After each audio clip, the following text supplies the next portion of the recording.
உட்காரு. யார் வாங்கி தரா குங்குமா? பரமேஸ்வரி அம்மா குங்குமா காசு மட்டும் வாங்கி பரமேஸ்வரிம்மா இந்த என்ன பண்ணுவோம் இந்த இருக்கா ராசாத்தி வாப்ல வர முடியாது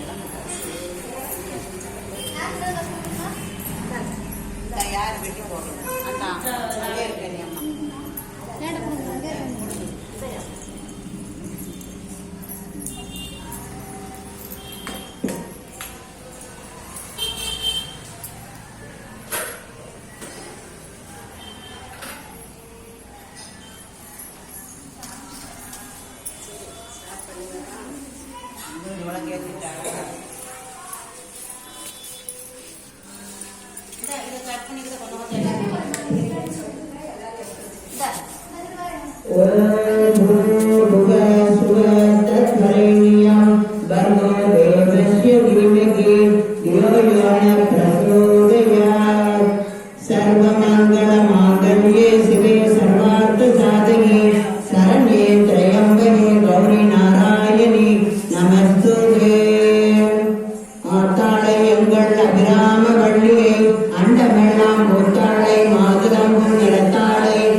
जय जय देवी जय जय देवी दुर्गा देवी शरणम जय जय देवी जय जय देवी दुर्गा देवी शरणम दुर्गै अम्मனை துதித்தால் என்றும் துன்பங்கள் பறந்தோடும் தர்மம் காக்கும்